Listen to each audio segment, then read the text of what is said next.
So hi friends, ನಮಸ್ತೆ. ಇವತ್ತಿನ paper ನೋಡ್ತಾ ಇದ್ದೇವೆ. ಇವತ್ತು ಜುಲೈ 2ನೇ ತಾರೀಕಿನ ಪೇಪರ್ ನೋಡ್ತಾ ಇದ್ದೇವೆ. ಇವತ್ತು ಒಂದು ಇಂಪಾರ್ಟೆಂಟ್ ಇಲ್ಲಿ ಬಂದಿದೆ ನೋಡಿ, ತಂದೆಗೆ ಸೆಲ್ಯೂಟ್ ಅಂತ ಒಂದು ನ್ಯೂಸ್ ಬಂದಿದೆ. ಈ ನ್ಯೂಸ್ ಅಲ್ಲಿ ಏನಿದೆ ಅಂತಂದ್ರೆ, ಇದು ಧೀರಜ್ ಸೇಠ್ ಎನ್ನುವರು ನಮ್ಮ ಭೂಸೇನೆಯ 31ನೇ ಮುಖ್ಯಸ್ಥರಾಗಿದ್ದಾರೆ. ಅಂದ್ರೆ army staff, chief of the army staff ಆಗಿ ನೇಮಕಗೊಂಡ್ರು.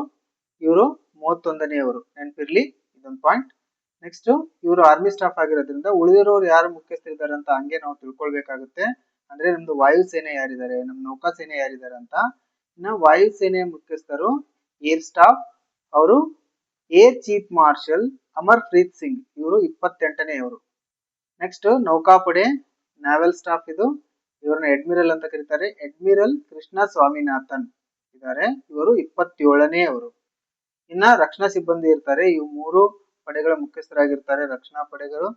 Next chief of defence staff, CDS ಅಂತ ಕರೀತಾರೆ, ಚೀಫ್ ಆಫ್ ಡಿಫೆನ್ಸ್ ಸ್ಟಾಫ್. ಅದರ ಮುಖ್ಯಸ್ಥರು ಯಾರಿದ್ದಾರೆ ಅಂತಂದ್ರೆ NS ರಾಜಾ ಸುಬ್ರಹ್ಮಣಿ, ಇವರು 3ನೇವರು. ಸೊ ಫಸ್ಟ್ ಯಾರಿದ್ರು ಅಂದ್ರೆ ಜನರಲ್ ಬಿಪಿನ್ ರಾವತ್ ಅಂತ ಇದ್ರು. ಇವರು ಮೊದಲು ಭೂಸೇನೆ ಮುಖ್ಯಸ್ಥರಿದ್ರು. ಬಿಪಿನ್ ರಾವತ್ ಭೂಸೇನೆ ಮುಖ್ಯಸ್ಥರಿದ್ರು. ಇವರು 2020ಯಲ್ಲಿ CDS ಆಗಿ ನೇಮಕ ಆಗ್ತಾರೆ. ಫಸ್ಟ್ CDS ಇವರು. ಆಮೇಲೆ 2021 ಎಕ್ಸಾಕ್ಟ್ ಡೇಟ್ ನೆನಪಿಲ್ಲ. 2021 ಅಲ್ಲಿ ಒಂದು ಹೆಲಿಕಾಪ್ಟರ್ ಕ್ರಾಶ್ ಆಗುತ್ತೆ. ಹೆಲಿಕಾಪ್ಟರ್ ಕ್ರಾಶ್ ಆಗಿ ಇವರು ದುರ್ಮರಣವನ್ನು ಹೊಂದ್ತಾರೆ. ಸೊ ನೆಕ್ಸ್ಟ್ ಇದಕ್ಕೆ ಹೋಗ್ತಾ ಇದ್ದೇನೆ, ನೆಕ್ಸ್ಟ್ ನ್ಯೂಸ್ಗೆ. ಇಷ್ಟು ನೆನಪಿರ್ಲಿ. ಅಂದ್ರೆ ಭೂಸೇನಾ ಮುಖ್ಯಸ್ಥರಾಗಿ ಜನರಲ್ ಧೀರಜ್ ಸೇಠ್ ಅವರು ನೇಮಕ ಆಗಿದ್ದಾರೆ, 31ನೇವರು. ಇನ್ನ ವಾಯುಸೇನೆ ಅಮರ್ಪ್ರೀತ್ ಸಿಂಗ್, ನೌಕಾಸೇನೆ ಅಡ್ಮಿರಲ್ ಕೃಷ್ಣ ಸ್ವಾಮಿನಾಥನ್, CDS ಯಾರಿದ್ದಾರೆ NS ರಾಜಾ ಸುಬ್ರಹ್ಮಣ್ಯ ಇದ್ದಾರೆ, 3ನೇವರು. ಫಸ್ಟ್ ಯಾರು ಆಗಿದ್ರು ಅಂದ್ರೆ general Bipin Rawat. So I am moving to the next one. Next ಇಲ್ಲೊಂದು ಇಂಪಾರ್ಟೆಂಟ್ ನ್ಯೂಸ್ ಬಂದಿದೆ ನೋಡಿ. ಇದ್ರ ಬಗ್ಗೆ ನಾನು ಡಿಟೇಲ್ ಆಗಿ ನಿನ್ನೆ ಹೇಳಿದ್ದೇನೆ.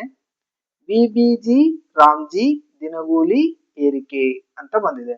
ಸೊ VBG ರಾಮ್ಜಿ ಅಂದ್ರೆ ಏನು, ಮತ್ತೆ MGNREG ಅಂದ್ರೆ ಏನು, ಅದರ ಡಿಫರೆನ್ಸ್ ಏನು ಅಂತ ನಿನ್ನೆ ಪೇಪರ್ ಎನಲೈಸ್ ಮಾಡುವಾಗ ಡಿಟೇಲ್ ಆಗಿ ಎನಲೈಸ್ ಮಾಡ್ತಿದ್ದೆ. ಬಟ್ ಇವತ್ತು ನ್ಯೂಸ್ ಬಂದಿರೋದ್ರಿಂದ ನಾವು ನ್ಯೂಸ್ ಪೇಪರ್ ಓದ್ತಾ ಇದ್ದೇವೆ ಅಂದ್ರೆ ಜಸ್ಟ್ ಅದ್ರಲ್ಲಿ ಏನಾದ್ರು ಒಂದು ಇಂಪಾರ್ಟೆಂಟ್ ಇದೆಯಾ ಅಂತ ನೋಡಿದ್ರೆ 1-2-3 ಇಂಪಾರ್ಟೆಂಟ್ ಪಾಯಿಂಟ್ ಇದೆ. ಹಾಗಾಗಿ ಇದನ್ನ ನಾನು ತಗೊಂಡಿದ್ದೇನೆ ನೋಡಿ.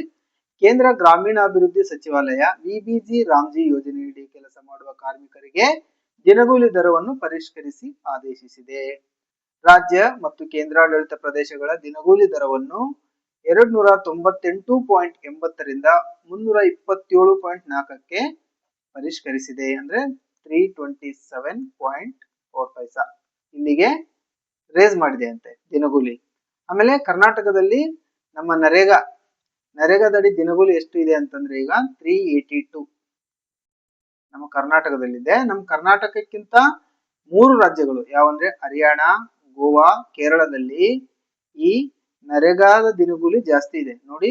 ಹರಿಯಾಣದಲ್ಲಿ ಎಲ್ಲದಕ್ಕಿಂತ ಅತಿ ಹೆಚ್ಚು ಅಂದ್ರೆ 409 ರೂಪಾಯಿ ಇದೆ, ಗೋವಾದಲ್ಲಿ 406 ರೂಪಾಯಿ ಇದೆ, ಮತ್ತು ಕೇರಳದಲ್ಲಿ 401 ರೂಪಾಯಿ ಇದ್ರೆ ನಮ್ಮ ಕರ್ನಾಟಕದಲ್ಲಿ 382 ರೂಪಾಯಿ ಇದೆ. ಸೊ ನಾನು ನೆಕ್ಸ್ಟ್ ನ್ಯೂಸ್ಗೆ ಹೋಗ್ತಾ ಇದ್ದೇನೆ. ಇಲ್ಲೊಂದು ನ್ಯೂಸ್ ಬಂದಿದೆ ನೋಡಿ. ಏನು ಮಾಡಲಿದೆ ಎಲ್ ನೀನೋ. ಇದೊಂದು ಜಿಯೋಗ್ರಫಿಕಲಿ ಒಂದು ದೊಡ್ಡ ಕಾನ್ಸೆಪ್ಟ್. ಇದು ಜಸ್ಟ್ ನಾವು as A PC exam point of view just ಇದ್ರದ್ದು ಎಲ್ ನೀನೋ ಏನು ಮಾಡಲಿದೆ ಅಂತ ಈ ಒಂದು ನ್ಯೂಸ್ ಬೇಸ್ ಮೇಲೆ 2-3 ಪಾಯಿಂಟ್ ನಮಗೆ ಎಲ್ ನೀನೋ ಬಗ್ಗೆ ಜಸ್ಟ್ ಗೊತ್ತಿರಲಿ, ಎಲಿಮಿನೇಟ್ ಮೆಥಡ್ ಗೆ ಯೂಸ್ ಆಗುತ್ತೆ. ಸೊ ಎಲ್ ನೀನೋ ಎಂದರೇನು? ಎಲ್ ನೀನೋ ಎಂಬುದು ಪೆಸಿಫಿಕ್ ಮಹಾಸಾಗರದ ಮಧ್ಯ ಹಾಗೂ ಪೂರ್ವ ಸಮಭಾಜಕ ಭಾಗದ ಸಮುದ್ರ ಮೇಲ್ಮೈ ಉಷ್ಣಾಂಶವು ಸಾಮಾನ್ಯಕ್ಕಿಂತ ಹೆಚ್ಚಾಗುವ ಹವಾಮಾನ ವಿದ್ಯಮಾನವಾಗಿದೆ. ನೋಡಿ, ಇದು ಇಲ್ಲಿ ಪೆಸಿಫಿಕ್ ಮಹಾಸಾಗರ ಬಂದಿದೆ, ಇದು ನಮ್ಮ ಸಮಭಾಜಕ ವೃತ್ತ. ಇಲ್ಲಿಂದ ಪೆಸಿಫಿಕ್ ಮಹಾಸಾಗರದಲ್ಲಿ ಒಂದು ಉಷ್ಣಾಂಶ ಹೆಚ್ಚಾಗಿ ಈ ಪೂರ್ವ ದಿಕ್ಕಿ ನೋಡಿ, ಪೂರ್ವದ ಕಡೆ ಉಷ್ಣಾಂಶ ಹೆಚ್ಚಾಗುವಂತ ಒಂದು ಹವಾಮಾನ ವಿದ್ಯಮಾನ ಇದು. ಇದನ್ನು ಎಲ್ ನೀನೋ ಸದರ್ನ್ ಆಸಿಲೇಷನ್ ಚಕ್ರದ ಒಂದು ಹಂತವಾಗಿದೆ. ಸದರ್ನ್ ಆಸಿಲೇಷನ್ ಅಂತ ಅಂದ್ರೆ ಏನು ಅಂತಂದ್ರೆ ವಾಯುಮಂಡಲದ ಒತ್ತಡದ ಬದಲಾವಣೆಯಾಗುವುದನ್ನ ಸದರ್ನ್ ಆಸಿಲೇಷನ್ ಅಂತ ಕರೀತಾರೆ. ಎಲ್ ನೀನೋ ಅಂತಂದ್ರೆ ಏನಂತಂದ್ರೆ ಎಲ್ ನೀನೋ ಮತ್ತು ಲಾನಿನ ಸಮುದ್ರದ ಮೇಲ್ಮೈ ಉಷ್ಣಾಂಶದ ಬದಲಾವಣೆ. ಎಲ್ ನೀನೋ ಮತ್ತು ಲಾನಿನೋ ಅಂತ ಬರ್ತವೆ, ಎರಡು ಇದು ಬರ್ತವೆ ಇದರ ವಿದ್ಯಮಾನಗಳು. ಎಲ್ ನೀನೋ ಮತ್ತು ಮತ್ತು ಲಾನಿನ ಇವೇನಂದ್ರೆ ಉಷ್ಣಾಂಶದಲ್ಲಿ ಆಗುವ ಸಮುದ್ರದ ಉಷ್ಣಾಂಶದಲ್ಲಿ ಆಗುವ ಬದಲಾವಣೆಯ ವಿದ್ಯಮಾನಗಳು. ಇವೆರಡನ್ನೂ ಸೇರಿಸಿ ಎನ್ಸೋ ಅಂತ ಕರೀತಾರೆ ನೋಡಿ. ಸದರ್ನ್ ಆಸಿಲೇಷನ್, ಎಲ್ನಿನೋ, ಲಾನಿನೋ ಇವೆಲ್ಲವನ್ನು ಸೇರಿಸಿ ಇವೆರಡನ್ನು ಸೇರಿಸಿ ಎನ್ಸೋ ಅಂತ ಕರೆಯಲಾಗುತ್ತೆ. ಎನ್ಸೋ ಅಂತಂದ್ರೆ ಏನು, ಇದರಲ್ಲಿ 3 ಹಂತಗಳು ಬರ್ತವೆ. ಎಲ್ನಿನೋ, ಸದರ್ನ್ ಆಸಿಲೇಷನ್, ಇದನ್ನೇ ಎನ್ಸೋ ಅಂತ ಶಾರ್ಟ್ಕಟ್ ಅಲ್ಲಿ ಬರ್ದಿದ್ದೆ. ಇದರಲ್ಲಿ 3 ಹಂತಗಳು ಬರ್ತವೆ. ಒಂದು ಎಲ್ನಿನೋ. ಎಲ್ನಿನೋ ಅಂತಂದ್ರೆ ಏನು, ಸಮುದ್ರದ ಮೇಲ್ಮೈ ಉಷ್ಣಾಂಶ ಹೆಚ್ಚಾಗುತ್ತದೆ. ಇಲ್ಲಾಗಿದೆ ನೋಡಿ, ಈಗ ಎಲ್ನಿನೋ ಆಗಿದೆ ಅಂತೆ, ಇದು ಉಷ್ಣಾಂಶ ಹೆಚ್ಚಾಗಿರೋದು ತೋರಿಸಿದ್ದಾರೆ ನೋಡಿ. ಉಷ್ಣಾಂಶ ಹೆಚ್ಚಾಗಿದೆ, ಸಮುದ್ರದ ಮೇಲ್ಮೈ ಉಷ್ಣಾಂಶ ಹೆಚ್ಚಾಗುತ್ತದೆ. ವ್ಯಾಪಾರ ಮಾರುತಗಳು ಟ್ರೇಡ್ ವಿಂಡ್ಸ್ ದುರ್ಬಲಗೊಳ್ಳುತ್ತವೆ. ಟ್ರೇಡ್ ವಿಂಡ್ಸ್ ಇದರಿಂದನೇ ಮಳೆ ಬರುತ್ತೆ. ನಮ್ಮ ನೈಋತ್ಯ ಮಾನ್ಸೂನ್ ಮಾರುತಗಳಿಂದ ನಮ್ಮ ಭಾರತದ ಮೇಲೆ ಏನು ಮಳೆ ಆಗುತ್ತಲ್ಲ, ಈ ಟ್ರೇಡ್ ವಿಂಡ್ಸ್ ವ್ಯಾಪಾರ ಮಾರುತಗಳಿಂದ ಆಗುವಂತ ಇವೇನಾಗ್ತವೆ, ದುರ್ಬಲಗೊಳ್ತವೆ. ಅಂದ್ರೆ ಈ ಉಷ್ಣಾಂಶ ಅದರಲ್ಲಿರೋ ಈ ಟ್ರೇಡ್ ವಿಂಡ್ಸ್ ಅಲ್ಲಿರೋ ತೇವಾಂಶವನ್ನು ಹೀರ್ಕೊಳ್ಳುತ್ತೆ ಅಂತೆ. ಹಾಗಾಗಿ ಭಾರತದಲ್ಲಿ ಸಾಮಾನ್ಯವಾಗಿ ಮಳೆ ಕೊರತೆಯಾಗುವ ಸಾಧ್ಯತೆ ಹೆಚ್ಚಾಗುತ್ತದೆ. ಈ ಎಲ್ನಿನೋ ಅನ್ನೋದು ಹೆಸರು ಸ್ಪ್ಯಾನಿಷ್ ಭಾಷೆಯಿಂದ ಬಂದಿದೆ. ಇದರ ಅರ್ಥ ಏನು ಅಂತಂದ್ರೆ little boy. Little boy, little boy ಅನ್ನೋದು ಎಲ್ನಿನೋದ ಪದದ ಅರ್ಥ. ಇನ್ನು ಲಾನಿನೋ ಅಂತ ಇನ್ನೊಂದು ಫೆನೋಮಿನಾ ಬರುತ್ತೆ, ವಿದ್ಯಮಾನ. ಲಾನಿನೋದ ಅರ್ಥ ನೋಡಿ ಲಿಟಲ್ ಗರ್ಲ್. ಲಿಟಲ್ ಲಾ ಅಂತ ಬಂದಿದೆ ನೋಡ್ರಿ, ಲಾ ಅಂತಂದ್ರೆ ಲಾವಣ್ಯ ಅಂತ ನೆನ್ಪಿಡಿ, ಅದು ಲಿಟಲ್ ಗರ್ಲ್. ಇದೇನಂತಂದ್ರೆ ಸಮುದ್ರದ ಮೇಲ್ಮೈ ಉಷ್ಣಾಂಶ ಕಡಿಮೆ ಆಗುವಂತದ್ದೇ ಇದು. ಅಲ್ಲಿ ಉಷ್ಣಾಂಶ ಹೆಚ್ಚಾದ್ರೆ ಎಲ್ನಿನೋ ಅಲ್ಲಿ, ಲಾನಿನೋದಲ್ಲಿ ಉಷ್ಣಾಂಶ ಕಡಿಮೆ ಆಗುತ್ತೆ. ಇಲ್ಲಿ ವ್ಯಾಪಾರ ಮಾರುತಗಳು ಏನಾಗುತ್ತವೆ, ಬಲಗೊಳ್ಳುತ್ತವೆ. ಭಾರತದಲ್ಲಿ ಉತ್ತಮ ಮಳೆ ಸಾಧ್ಯತೆ ಹೆಚ್ಚಿರುತ್ತದೆ. ಇನ್ನೊಂದು ಫೆನೋಮಿನಾ ಏನು, ತಟಸ್ಥ. ಉಷ್ಣಾಂಶ ಕಡಿಮೆ ಆಗೋ ಫೆನೋಮಿನಾನು ಅಲ್ಲ, ಜಾಸ್ತಿ ಆಗೋ ಫೆನೋಮಿನಾನು ಅಲ್ಲ, ವಿದ್ಯಮಾನನೂ ಅಲ್ಲ. ಅವಾಗ ತಟಸ್ಥವಾಗಿರುವಾಗ ಸಾಮಾನ್ಯ ಹವಾಮಾನ ಪರಿಸ್ಥಿತಿ ಇರುತ್ತದೆ. So I am moving to the next point. That is, ಇಲ್ಲಿ ಇನ್ನೊಂದು ಪಾಯಿಂಟ್ ಬಂದಿದೆ ನೋಡಿ, ಜನಸಂಖ್ಯಾ ಸ್ವರೂಪ ಅಧ್ಯಯನ ಶೀಘ್ರವೇ ರಾಜ್ಯಗಳಿಗೆ ಸಮಿತಿ ಅಂತ ಒಂದು ನ್ಯೂಸ್ ಬಂದಿದೆ.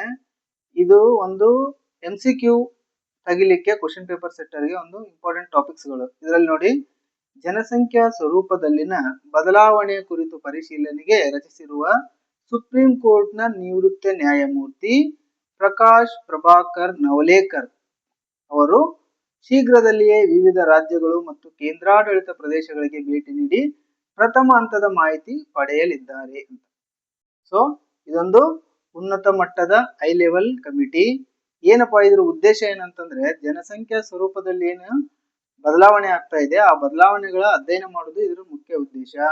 ಈ ಸಮಿತಿ ಅಧ್ಯಕ್ಷರು ಯಾರಿದ್ದಾರೆ ಅಂತಂದ್ರೆ ನ್ಯಾಯಮೂರ್ತಿ ಪ್ರಕಾಶ್ ಪ್ರಭಾಕರ್ ನವಲೇಕರ್ ಇದ್ದಾರೆ. ಇದನ್ನು ರಚಿಸಿದವರು ಯಾರು, ನಮ್ಮ ಕೇಂದ್ರ ಸರ್ಕಾರ.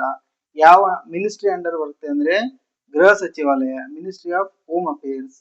ಇದನ್ನ ಯಾವಾಗ ರಚಿಸಿದ್ದಾರೆ ಅಂದ್ರೆ 26 ಮೇ 2026ರಲ್ಲಿ ಈ ಸಮಿತಿಯ ರಚನೆ ಆಗುತ್ತೆ. ಸೊ ಇನ್ನು ಯಾರಾದ್ರೂ ಬೇರೆ ಯಾರಿದ್ದಾರೆ ಈ ಸಮಿತಿಯಲ್ಲಿ ನೋಡೋದಾದ್ರೆ, ಮೊನ್ನೇದಾಗಿ ಸಮಿತಿಯ ಚೇರ್ಮನ್ ಇರುವವರು ಪ್ರಕಾಶ್ ಪ್ರಭಾಕರ್ ನವಲೇಕರ್ ಅವರು. ಇನ್ನ ದುರ್ಗಾ ಶಂಕರ್ ಮಿಶ್ರಾ, ಇವರೊಬ್ಬ ನಿವೃತ್ತ IAS ಅಧಿಕಾರಿ. ಇನ್ನ ಬಾಲಾಜಿ ಶ್ರೀವಾತ್ಸವ್, ಮಾಜಿ IPS ಅಧಿಕಾರಿ. ನೆಕ್ಸ್ಟ್ ಡಾಕ್ಟರ್ ಶಮಿಕಾ ರವಿ, ಇವರೊಬ್ಬ ಎಕನಾಮಿಸ್ಟ್. ಆಮೇಲೆ ಇದರಲ್ಲಿ ಜನಗಣತಿ ಆಯುಕ್ತರು ಇರ್ತಾರೆ ಮತ್ತು ಗೃಹ ಸಚಿವಾಲಯದ ಜಂಟಿ ಕಾರ್ಯದರ್ಶಿ ಇರ್ತಾರೆ. ಸೊ ಇದಿಷ್ಟು ನೆನಪಿರ್ಲಿ. ಸೊ ನೆಕ್ಸ್ಟ್ ಪಾಯಿಂಟ್ ಹೋಗ್ತಾ ಇದ್ದೇನೆ. ಇಲ್ಲೊಂದು ನ್ಯೂಸ್ ಬಂದಿದೆ ನೋಡಿ, ವಾಟ್ಸಪ್ ಗೆ ಕೇಂದ್ರ ನೋಟಿಸು. ಇದೇನು ದೊಡ್ಡ ಡೀಟೇಲ್ ಆಗಿ ಓದುವಂತದಿಲ್ಲ, ಇನ್ನು ಜಸ್ಟ್ ಇದೊಂದು ನ್ಯೂಸ್ ಅಷ್ಟೇ. ಯಾಕೆ ನಾವು ನ್ಯೂಸ್ ಪೇಪರ್ ಓದ್ತೇವೆ ಅಂತಂದ್ರೆ ಎಕ್ಸಾಮ್ ಪಾಯಿಂಟ್ ಆಫ್ ವ್ಯೂ, ಹಂಗೆ ಓದ್ತಾ ಇರುವಾಗ ಜಸ್ಟ್ ನೆನ್ಪಿಡ್ಕೋಬೇಕು ಏನಂತಂದ್ರೆ, ಇದು ನೋಡಿ ಯೂಸರ್ ನೇಮ್ ಬೇಸ್ಡ್ ಲಾಗಿನ್ ತರ್ತಾ ಇದೆ ಅಂತೆ. ನಿಮಗೆ ವಾಟ್ಸಪ್ ಲಾಗಿನ್ ಏನ್ ತರ್ತಾ ಇದೆ, ಯೂಸರ್ ನೇಮ್ ಬೇಸ್ಡ್ ತರ್ತಾ ಇದೆ ಅಂತಂದ್ರೆ, ಮೊದಲು ಇಲ್ಲಿ ಮೊಬೈಲ್ ನಂಬರ್ ಬೇಸ್ಡ್ ಇತ್ತಲ್ಲ, ಅದನ್ನ ಯೂಸರ್ ನೇಮ್ ಬೇಸ್ಡ್ ತರ್ತಾ ಇದೆ. ಈಗ ನಾವು ಫೇಸ್ಬುಕ್ ಗೆ ಲಾಗಿನ್ ಆಗುವಾಗ ಹೆಂಗೆ ಯೂಸರ್ ನೇಮ್ ಪಾಸ್ವರ್ಡ್ ಹಾಕಿ ಲಾಗಿನ್ ಆಗ್ತೇವಲ್ಲ, ಆ ರೀತಿ ಯೂಸರ್ ನೇಮ್ ಬೇಸ್ಡ್ ಇದು ವಾಟ್ಸಪ್ ತರ್ತಾ ಇರೋದ್ರಿಂದ, ಅವರು ವಾಟ್ಸಪ್ನವ್ರು ಏನ್ ಹೇಳ್ತಾರೆ ಅಂತಂದ್ರೆ, ಯೂಸರ್ ನೇಮ್ ಬೇಸ್ಡ್ ತರೋದ್ರಿಂದ ಮೊಬೈಲ್ ನಂಬರ್ ಕೊಡೋ ಅವಶ್ಯಕತೆ ಇಲ್ಲ. ಒಬ್ಬೊಬ್ಬರಿಗೆ ಮೊಬೈಲ್ ನಂಬರ್ ಮಿಸ್ಯೂಸ್ ಆಗುತ್ತೆ, ಮೊಬೈಲ್ ನಂಬರ್ ಕೊಡೋ ಅವಶ್ಯಕತೆನೆ ಬರಲ್ಲ ಯೂಸರ್ ನೇಮ್ ಇದ್ರೆ. ಹಂಗಾಗಿ ನಾವು ಯೂಸರ್ ನೇಮ್ ಬೇಸ್ಡ್ ತರ್ತೇವೆ ಅಂತ ವಾಟ್ಸಪ್ ಇದ್ರೆ, ನಮ್ಮ ಕೇಂದ್ರ ಸರ್ಕಾರ ಏನಾಗಿದೆ ಅವ್ರಿಗೆ ನೋಟಿಸ್ ಕೊಟ್ಟಿದೆ, ನೀವು ಯೂಸರ್ ನೇಮ್ ಬೇಸ್ಡ್ ತರಬೇಡ್ರಿ. ಇದರಿಂದ ಏನಾಗುತ್ತೆ ಅಂದ್ರೆ, ಕೆಲವು ವ್ಯಕ್ತಿಗಳು ಏನ್ ಮಾಡ್ತಾರೆ, ದೊಡ್ಡ ದೊಡ್ಡ ಹೆಸರು, ಗೃಹ ಮಂತ್ರಿ ಇರ್ಬೋದು, ಪ್ರಧಾನ ಮಂತ್ರಿ ಇರ್ಬೋದು, ಅವ್ರ ಹೆಸರು ಹಾಕೊಂಡು ಒಂದು ಅಕೌಂಟ್ ತೆಗೆದು ಬಿಡ್ತಾರೆ, ಲಾಗಿನ್ ಅವ್ರ ಹೆಸರು ಇಟ್ಕೊಳ್ತಾರೆ. ಮತ್ತೆ ಯಾವ್ದಾರ ಸಂಸ್ಥೆ ಸಂಘ ಅದೆಲ್ಲ ಮಿಸ್ಯೂಸ್ ಆಗುತ್ತೆ. ಈಗ ಪ್ರೈಮ್ ಮಿನಿಸ್ಟರ್ ಆಫ್ ಇಂಡಿಯಾ ಅಂತೇಳಿ ಅವ್ನು ಇಟ್ಕೋಬಹುದು ಯೂಸರ್ ನೇಮ್, ಆ ರೀತಿ ಎಲ್ಲ ಮಿಸ್ಯೂಸ್ ಆಗುತ್ತೆ ಅಂತ ಹೇಳಿ ನಮ್ಮ ವಾಟ್ಸಪ್ಗೆ ನಮ್ಮ ಕೇಂದ್ರ ಸರ್ಕಾರ ಏನ್ ಮಾಡಿದೆ, ಒಂದು ನೋಟಿಸ್ ಅನ್ನು ಕೊಟ್ಟಿದೆ. ಆ ನೋಟಿಸ್ ಅನ್ನು ಸ್ಟಡಿ ಮಾಡಿ ನಮಗೆ ಇಮಿಡಿಯೇಟ್ಲಿ ನೀವು ರಿಪೋರ್ಟ್ ಕೊಡ್ರಿ ಅಂತ ನಮ್ಮ ಕೇಂದ್ರ ಸರ್ಕಾರದವರು ವಾಟ್ಸಪ್ನವ್ರಿಗೆ ಕೇಳಿದ್ದಾರೆ. ಸೊ ಇಷ್ಟು ಜಸ್ಟ್ ನೆನಪಿರ್ಲಿ ಅಷ್ಟೇ.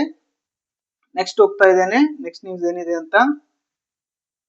ಸೊ ಇಲ್ಲೊಂದು ನ್ಯೂಸ್ ಬಂದಿದೆ, ಇದು ಅಷ್ಟು ಇಂಪಾರ್ಟೆಂಟ್ಸ್ ಅಲ್ಲ, ಬಟ್ ಆಸ್ ಎ ಪೇಪರ್ ಓದ್ತಿರ್ತೇವೆ ಹಂಗೆ ನೆನಪಿರ್ಲಿ.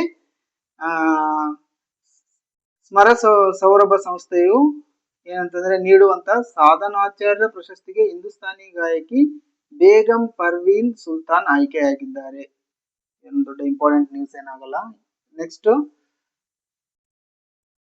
ನೆಕ್ಸ್ಟ್ ಇಲ್ಲೊಂದು ನ್ಯೂಸ್ ಬಂದಿದೆ ನೋಡಿ, ಇದು ಕೂಡ ತುಂಬಾ ಎಕ್ಸಾಮ್ ಪಾಯಿಂಟ್ ಆಫ್ ವ್ಯೂ ಅಷ್ಟು ಇಂಪಾರ್ಟೆಂಟ್ ನ್ಯೂಸ್ ಏನಲ್ಲ, ಜಸ್ಟ್ ಹಂಗೆ ನೆನಪಿರ್ಲಿ. ಇದ್ರಲ್ಲಿ ಏನಿದೆ ಅಂತಂದ್ರೆ ನಮ್ಮ ಕನ್ನಡ ಚಿತ್ರರಂಗ ಉಳಿವಿಗೆ ನೆರವು ಚಲನಚಿತ್ರ ಮಂಡಳಿಯಿಂದ ಮುಖ್ಯಮಂತ್ರಿಗೆ ಮನವಿ ಮಾಡಿದಾರಂತೆ. ಇದರಲ್ಲಿ ಎಲ್ಲ ಡಿಟೇಲ್ ಓದೋದಕ್ಕಿಂತ ಇವ್ರ ಬೇಡಿಕೆಗಳೇನು ಅದು ನಮ್ಗೆ ಇಂಪಾರ್ಟೆಂಟ್ ಅಲ್ಲ. ಏನಂತಂದ್ರೆ ಇಲ್ಲೊಂದು ಬಂದಿದೆ ನೋಡಿ, ಚಲನಚಿತ್ರ ವಾಣಿಜ್ಯ ಮಂಡಳಿಯ ಅಧ್ಯಕ್ಷೆ ಜಯಮಾಲಾ. ಇದಿಷ್ಟೇ ನೆನಪಿರ್ಲಿ. ಏನಂದ್ರೆ ಚಲನಚಿತ್ರ ವಾಣಿಜ್ಯ ಮಂಡಳಿಯ ಅಧ್ಯಕ್ಷೆ ಜಯಮಾಲಾ ಇವರು ಹೋಗಿ ಮುಖ್ಯಮಂತ್ರಿಗೆ ಮನವಿ ಮಾಡಿದ್ದಾರೆ. ನೋಡಿ, ಅವ್ರವ್ರ ಪ್ರಾಬ್ಲಮ್ಸ್ ಅವ್ರವ್ರಿಗೆ ಇರ್ತವೆ. ನಾವೇನ್ ಅನ್ಕೊಂತೇವೆ, ಇವ್ರ ಪಿಕ್ಚರ್ ನಲ್ಲಿ ಬರ್ತಾರೆ ಹೀರೋ ಹೀರೋಯಿನ್ ಅಂದ್ರೆ ಇವ್ರಿಗೆ ಸಮಸ್ಯೆಗಳಿಲ್ಲ ಅನ್ಕೊಂತೇವೆ. ಎಲ್ಲರಿಗೂ ಅವ್ರವ್ರದ್ದಾದಂತ ಸಮಸ್ಯೆಗಳು, ಅವ್ರವ್ರದ್ದೇ ಆದಂತ ಜೀವನ, ಅವ್ರವ್ರದ್ದೇ ಆದಂತ ಬದುಕು, ಅವ್ರ ಸಮಸ್ಯೆಗಳು. ಮನುಷ್ಯನಿಗೆ ಎಷ್ಟಿದ್ರು ತೃಪ್ತಿ ಇಲ್ಲ, ಏನ್ ಮಾಡಿದ್ರು ತೃಪ್ತಿ ಇಲ್ಲ. ಎಷ್ಟಿರ್ತೈತೋ ಇನ್ನೂ ಬೇಕು, ಹೆಚ್ಚಿಂದ ಬೇಕು. ಯಾರಿಗೂ ಇಲ್ಲಿ ದೇವರು ಏನಿಟ್ಟಿಲ್ಲ, ಸ್ಯಾಟಿಸ್ಫ್ಯಾಕ್ಷನ್ ಇಟ್ಟೇ ಇಲ್ಲ. Okay bye. ಇವತ್ತಿನ ಇಂಪಾರ್ಟೆಂಟ್ ನ್ಯೂಸ್ ಮುಗೀತು. ಬಾಯ್.